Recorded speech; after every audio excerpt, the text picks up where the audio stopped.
habíamos preferido una tierra deshabitada. Es lo que por la mañana comentaba. Una tierra que hubiese estado sin problemas o los problemas mínimos.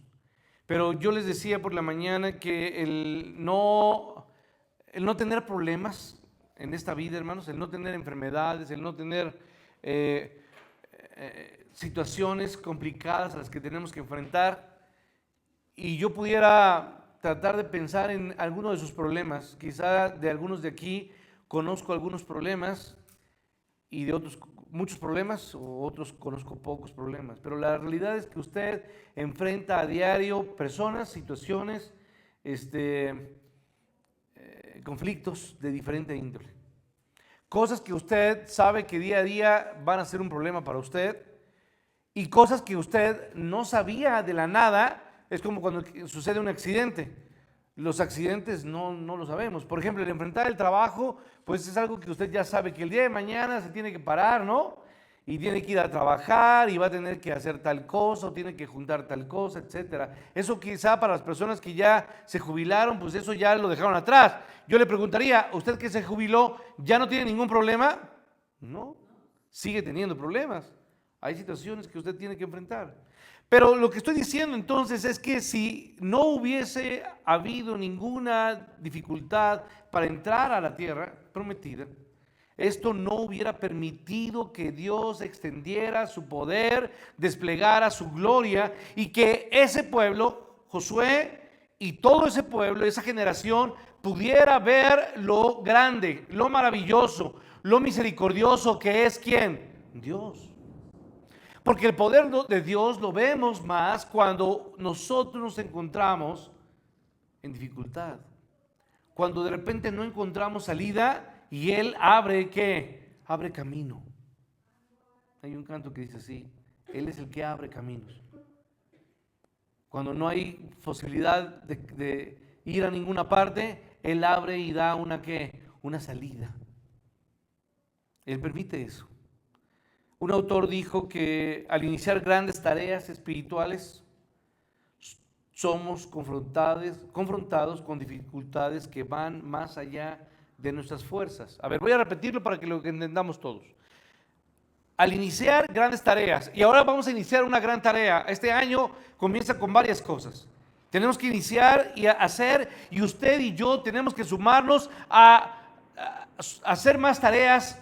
Estoy hablando de carácter espiritual. Usted tiene que resolver el asunto de su trabajo, el asunto de las cosas que usted y toda persona tiene que conocer, ¿no? Tiene que trabajar ¿para qué? Para conseguir el alimento, el pan diario. Pero yo no estoy diciendo que su vida, usted no vino a esta tierra simplemente a trabajar para conseguir algo de comida, no. Nuestro propósito es mayor, nuestro propósito aquí es de carácter espiritual. Y usted y yo tenemos que tomar tareas espirituales y retos espirituales para nosotros. Y yo tomaría un poco lo que por la mañana señalaba. Usted y yo tenemos la obligación de llevar la palabra de Dios a alguien, a algunas personas. Y es un reto espiritual. Y usted tiene el reto espiritual todos los días de orar y tomar un listado de personas y concentrar su oración en quién, en ellos. Y decirle: Señor, yo quiero que mi vida sea de bendición espiritual para ellos. Yo quiero que mis palabras puedan alentarlo. Yo quiero que mi vida pueda guiar a esa persona y conducirlo a tus pies, Dios. Esa es la oración que usted y yo debíamos de tener en todo momento. Pero para este año usted debe tomar el reto. Mi vida no está haciendo nada para nadie útil espiritualmente. Usted puede ser útil para su trabajo, para cosas materiales, para cosas de este mundo, pero usted no vino a fabricar cosas materiales. Usted y yo tenemos que ser de impacto espiritual para la gente que nos rodea. Y si usted no lo está haciendo, entonces usted está fracasando. Usted es un fracasado espiritualmente. Es un hijo que no produce ningún fruto espiritual. Y el hijo que no produce fruto espiritual va a ser que cortado. Porque no es útil. Usted y yo Deje de poner pretextos. Usted no puede decirle a Dios, es que yo no tengo. Y Dios inmediatamente cuando le diga, se va a voltear y le dice, estás mal, no tienes que. Si conmigo lo tienes que. Todo lo que necesitas para poder ser de bendición espiritual. Entonces, al iniciar tareas espirituales, usted y yo somos confrontados con dificultades que van más allá de nuestra fuerza. Eso es una realidad. Dificultades que podemos decir que no podemos hacer por nosotros mismos. Al comenzar grandes tareas espirituales hay de alguna manera obstáculos en el camino que frecuentemente son mayores a nuestra fuerza, a nuestras posibilidades, a lo que somos nosotros. Y antes de que Cristo comenzara su ministerio, usted debe de recordar qué es lo que Cristo tuvo que afrontar antes de iniciar su ministerio. ¿Qué hizo? Se fue de vacaciones Jesús, ¿no? Se fue de vacaciones, fue a la playa un rato, ¿no? Se asoleó, jugó en la playa, ahí estuvo un rato, descansó. ¿Qué fue lo que hizo para iniciar su ministerio? Fue una capacitación intensa de 40 días. ¿En dónde? En el desierto. ¿Y qué fue lo que sucedió en ese desierto? Él fue, ¿qué, hermanos? Tentado. 40 días de tentación. ¿Y quién lo tentó? Mandó a algunos súbditos, Satanás, ahí débiles para que lo tentaran. No, fue tentado directamente. ¿Por quién? Por Satanás. Él fue tentado por Satanás. Ayunó 40 días. Y cuando él tenía hambre, cuando él sentía hambre en su cuerpo, ¿sí? Cuando él se sentía débil y uno tiene hambre, en ese momento Satanás mismo lo tentó. Porque lo vio débil. Satanás, hermanos, es astuto como estos animales carroñeros. A ver, un animal carroñero se acerca a su víctima cuando está con fuerza y cuando estás. No, el carroñero en primer lugar se da cuenta de que está herido, ¿sí o no? Y sabe el tiempo que pasará para que esa persona o esa criatura, ese animal, simplemente ya no tenga ninguna fuerza y no pueda hacer nada. Y estos animales carroñeros están ahí y se van acercando conforme la víctima va perdiendo ¿qué? Más fuerza. Y quizá la víctima, el animal enfermo, lo ve y sabe que dentro de poco va a estar comiendo su cuerpo. Y eso es lo que hace Satanás. En el momento donde estamos más débiles, ¿qué hace? Nos tienta, nos destruye, nos acaba. Por ahí compartí en la semana yo un texto, ¿se acuerdan? Tenga cuidado de hacer el mal, porque el pecado salta y está listo para destruir. Porque a eso vino Satanás. ¿A qué vino, hermano? A hurtar, a matar y a qué? Y a destruir. Entonces, nuestro Señor Jesús, nuestro ejemplo, Él antes de iniciar su gran tarea, el gran ministerio de su vida, Él fue tentado. Él pasó una prueba de gran dolor para Él. Esto sucedió antes de que comenzara su gran tarea. Él tuvo que enfrentar esa tentación. Otro comentarista nos dice que en esos momentos antes de iniciar algo, debemos preocuparnos más que en el momento de comenzar una nueva y una gran tarea. Debemos preocuparnos más de dónde viene esa tarea y la validez de esa tarea. A ver, aquí quiero llamar la atención. Este segundo comentarista, algo que quiere decirnos Dios, hermanos, es que usted debe de entender de dónde viene la tarea o la instrucción. La tarea para nosotros es clara: ir y llevar, ¿qué, hermanos? El Evangelio, anunciar el Evangelio de Cristo. Pero no solamente tenemos que saber cuál es la tarea, de dónde viene esa tarea. Esa tarea no fue dada ¿por quién? Por un hombre. La instrucción no viene de otra persona que nos manda y que hagamos ciertas cosas. Hay cosas que nos disgustan y que tenemos que hacer. Cuando era uno niño, la mamá o el papá nos decían, duérmete porque mañana tienes que ir ¿a qué? Ah, no, claro. Y más cuando ya se acababan las vacaciones de Navidad y de Año Nuevo, ¿no? Los niños estaban tan contentos de estar en casa y luego tenían que pararse temprano porque tenían que ir ¿a dónde? A la escuela. Y eso nos molestaba. O apúrate a comer porque tienes mucha tarea y tienes que apurarte. Esas son cosas de seres humanos que nos disgustan, o cuando nos piden cosas en el trabajo, tienes que hacer esto, ahora tienes que hacer lo otro, y ¿sabes qué? Y ahora ve a dejar esto, y los que trabajan y están cansados, y sabemos lo que es estar cansado, y nos piden en el trabajo, ahora tienes que dobletear, y si llegaste a las 8 de la mañana, hoy vas a salir hasta las 11 de la noche, ¿no? Porque tienes que trabajar, y tienes que trabajar más, y son instrucciones de los hombres que nos molestan, pero las tenemos que hacer. Pero cuando Dios me habla, cuando Dios le habla a usted, usted debe de entender que el mandato, la orden es mayor, es más grande.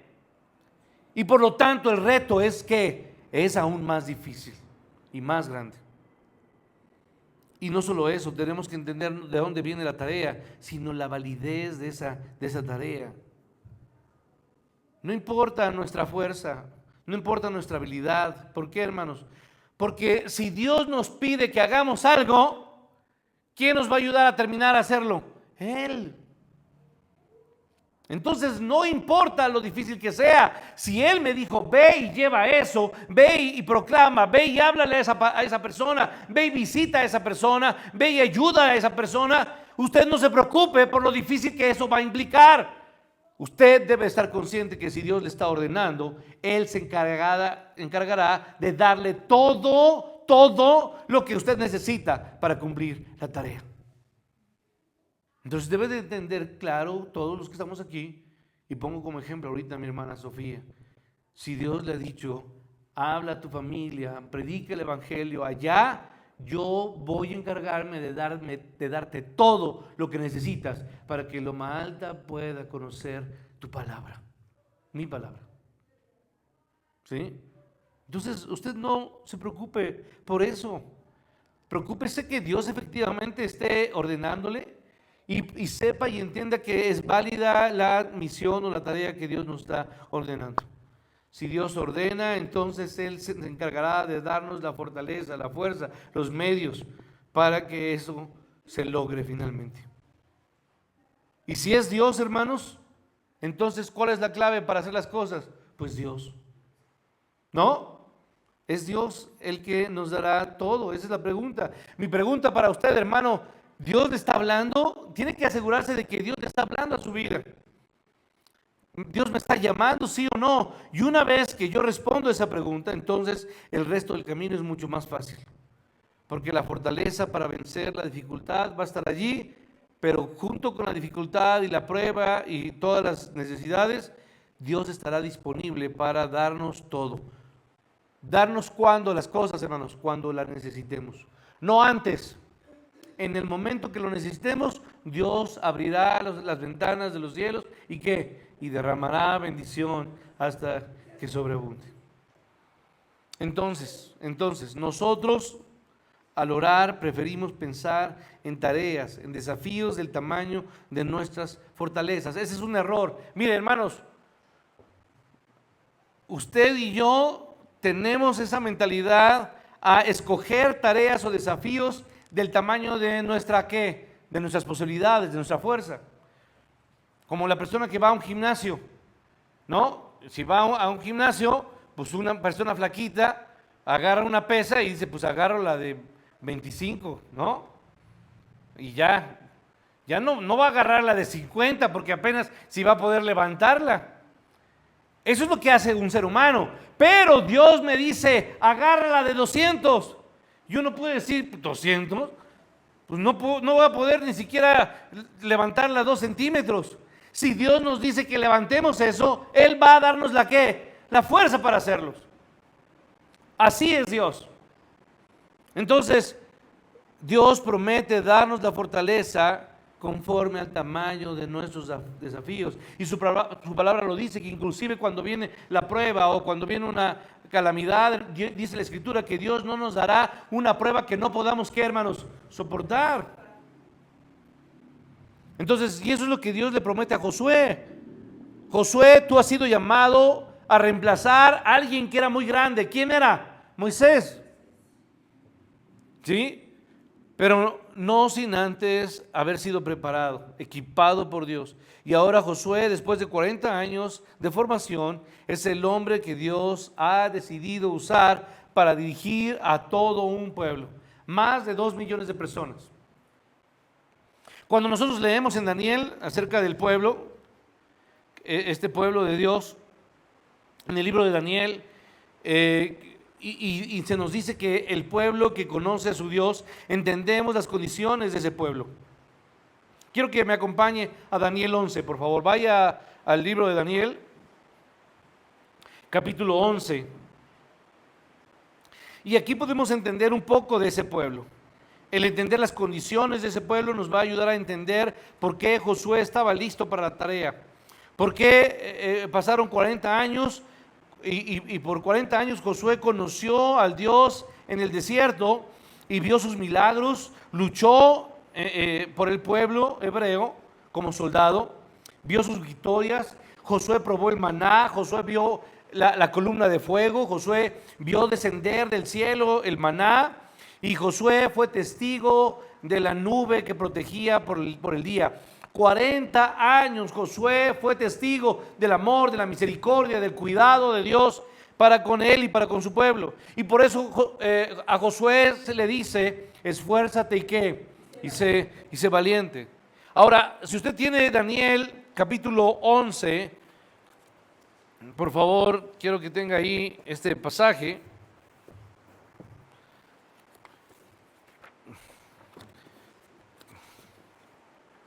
Después de Daniel, después de Ezequiel está el libro de Daniel, capítulo 11, y voy a ir, por favor, me acompaña. Dice el verso 32, con lisonjas seducirá ¿a quién? A los violadores del pacto. Mas el pueblo que ¿qué, hermanos? Que conoce a su Dios, ¿qué va a hacer, hermano? Se esforzará y ¿qué? Y actuará. A ver, hermanos, quiero que subraye en su Biblia eso. Subraye esto para el 2025. El pueblo que conoce ¿a quién, hermanos? A su Dios, ¿qué va a hacer? Se esforzará y ¿qué va a hacer? Y actuará. Entonces, hermanos, ¿quién es el pueblo de Dios? Usted, yo. Tenemos que entender primero, conocer a ese Dios. Y cuando uno conoce la grandeza, el poder, el amor, la grandeza, la majestad de Dios, entonces el pueblo ¿qué reacción tiene, hermanos? El pueblo entonces se esfuerza y ¿qué, hermano? Actúa. ¿Qué es lo que necesitamos hacer en este 2025, hermanos? Esforzarnos y ¿qué, hermanos? Y actuar. Actuar, dejemos de estar en las bancas, en las sillas, sin hacer nada. Si usted va conociendo y cada vez conoce más de Dios, usted tiene que esforzarse y actuar y servir a Dios. Llenémonos de fuerza, llenémonos de ánimo por servir a nuestro Dios. El pueblo que conoce a su Dios, el creyente, la persona, el hijo de Dios que conoce a su Dios, que tiene una relación íntima, cercana con su Padre, entonces ese hombre se muestra fuerte y actúa. ¿No le gusta como frase? El pueblo que conoce a su Dios se esfuerza y actúa. Entonces, pero cuando conocemos a nuestro Dios y en vez de tener, más bien cuando no conocemos a nuestro Dios y en vez de tener una relación fuerte, estrecha, día a día con nuestro Dios, la fortaleza pues no está allí. Alguien que no come, ¿se qué, hermanos? Se debilita. Alguien que deja de venir a la iglesia, ¿se qué? Se enfría. ¿Sí? Usted deje de leer la Biblia, usted deje de orar, usted deje de congregarse, usted deje de cantar, usted deje de llenarse de cosas de Dios, usted se va a ir haciendo como una hoja marchita, se va secando, se va enfriando y entonces deja de tener color, ¿sí? Deja de tener pasión y ánimo y alegría y contentamiento, hermanos. Entonces, si usted simplemente pierde esa relación con Dios y usted no se comunica con Dios, entonces usted simplemente no se esforzará y no va a hacer nada y va a seguir sentado en la banca de una iglesia sin hacer absolutamente nada para Dios. Porque pasarán años, hermanos, y usted simplemente no hizo ¿qué? Nada. No se esforzó nunca en nada. No actuó. Porque nunca conoció ¿a quién? A Dios. Nunca conoció al verdadero Dios. Y el Dios se quedó simplemente como algo que usted aprendió, como se aprenden las tablas de multiplicar, pero no tuvo ningún efecto en su vida. Entonces dejamos de movilizarnos, el temor nos paraliza y Dios trata de decirle eso a Josué en este pasaje. Una de las características de Josué como siervo de Dios es la valentía. Pero detrás de la valentía de Josué estaba la palabra de Dios. Pues Dios le había prometido algo de tal forma que esto sustentaba y daba valor a Josué constantemente. Era el don de fe que él tenía para creer lo que Dios le había dicho y le había prometido. Josué escuchaba y se llenaba de valor y esa voz de Dios es lo que lo animaba. Y cuando nosotros abrimos la palabra de Dios, ¿qué es lo que hace la palabra de Dios? Nos anima, nos alienta. Sí nos regaña y nos da nuestros cocos y nos dice, deja de estar haciendo tal cosa. Pero también nos anima y nos dice, levántate, cruza el Jordán, haz algo, esfuérzate, sé valiente, haz las cosas que tienes miedo, deja de tener temor, yo estoy con ¿qué? Yo estoy contigo. Ten ánimo y sirve a Dios, créele a Dios. Entonces cada vez que Dios hablaba, Él exhibió eso todo el tiempo. Confianza. 38 años y medio atrás, Dios había ordenado al pueblo que entrara a la tierra prometida. A ver, quiero que pongan atención, hermanos. Cuando salieron del Éxodo, de Egipto, año y fracción, luego Dios les dijo, a ver, vamos y qué, entren a la tierra prometida. ¿Y qué fue lo que pasó? Mandaron a qué? A 12 hombres, ¿sí o no? 12 espías. 10 espías regresaron los 12 y 10 dijeron, no. Definitivamente Moisés está chiflado. No podemos entrar a la tierra prometida. Está loco. Ahí hay hombres gigantes. La tierra está habitada.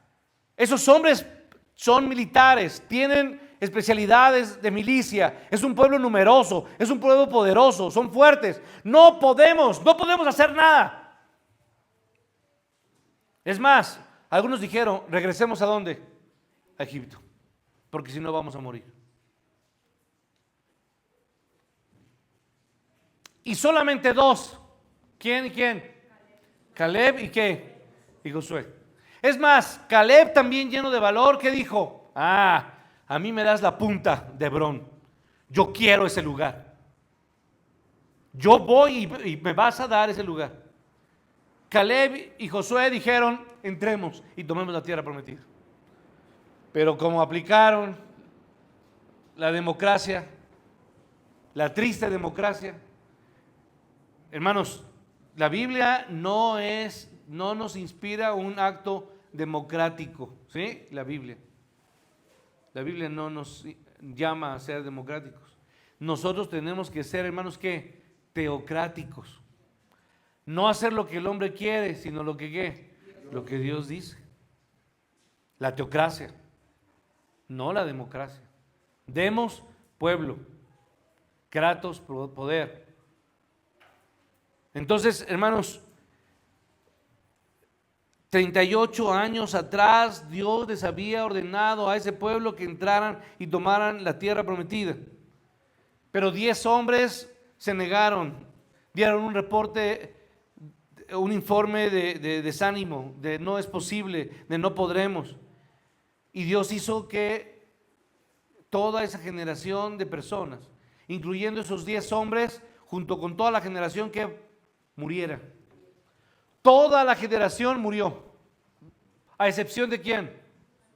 Moisés, Josué y Caleb. Los tres se dedicaron a un nuevo oficio. ¿Cuál fue el oficio? Enterrar muertos. Se la pasaron enterrando a todos hasta tener una nueva generación. Y a mí me preocupa, hermanos, porque entonces está pasando generaciones aquí y nosotros tenemos que hacer algo por y para Dios, hermanos. La incredulidad es uno de los pecados más frecuentes. La incredulidad es algo que origina temor en el hombre. Incredulidad es un pecado grandísimo. ¿Qué significa incredulidad? No creer, dudar de Dios. No tener fe en quién, en Dios. Entonces, ser incrédulo es provocar que el temor le gane a la ¿qué, hermanos? A la fe. Y cuando nosotros vemos ese temor que se hace visible en otros, o le decimos a él o a ella, o hablamos con alguien y decimos que le falta fe, es que no está creyéndole a Dios, hermanos. No le está creyendo a Dios. Porque el miedo se percibe o no se percibe, hermanos. ¿Se nota o no? Sí, se nota. La gente se ve así como que, pues mejor no, ¿verdad? ¿No?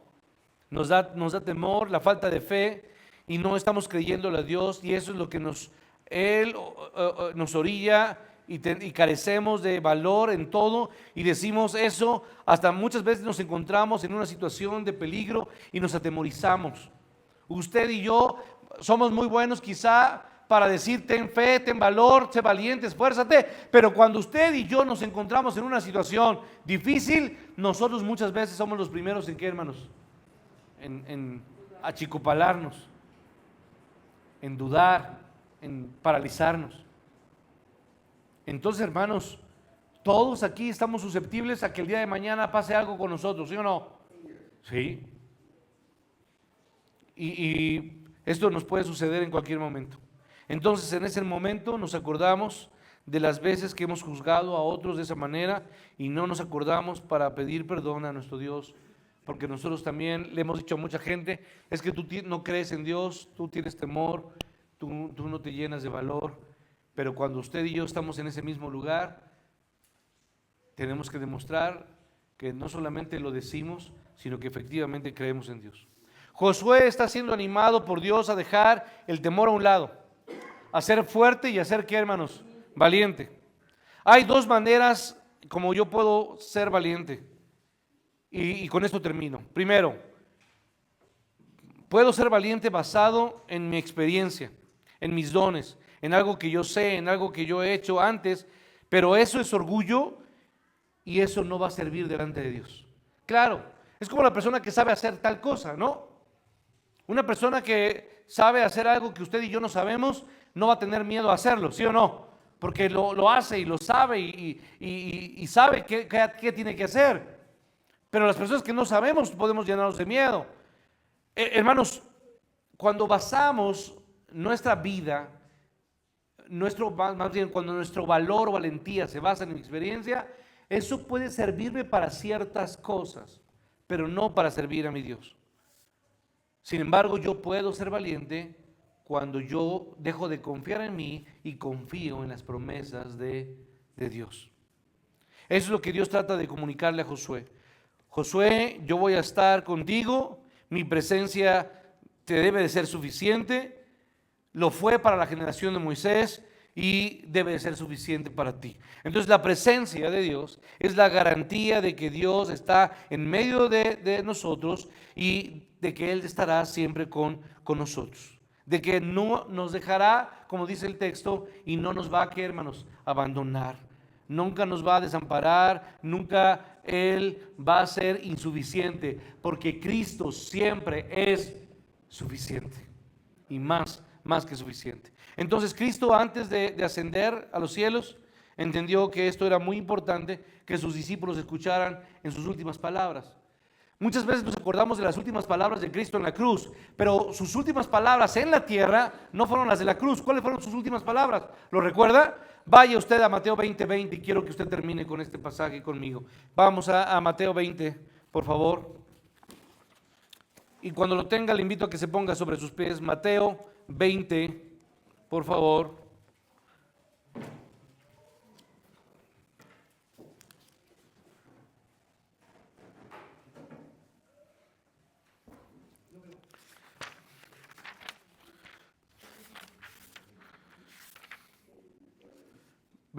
Perdón, 28, 20. Lo lee conmigo, dice la palabra de Dios. 19 y 20, lo leamos juntos.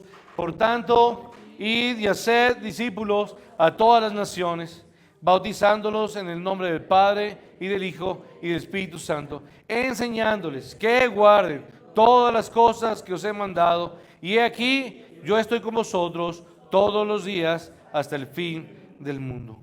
Entonces, hermanos, dice la Escritura aquí, yo estaré con vosotros todos los que, hermanos, los días. La instrucción para Josué, ¿cuál fue?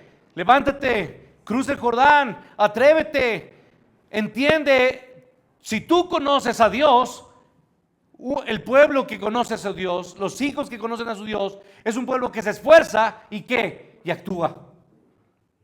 Levántate, esfuérzate en este año. Trabaja para Cristo. Toma tareas espirituales en tu vida, tareas espirituales como orar con Dios, meditar en su palabra, hablarle a otra persona, orar por un enfermo, ayudar a una persona en necesidad espiritual.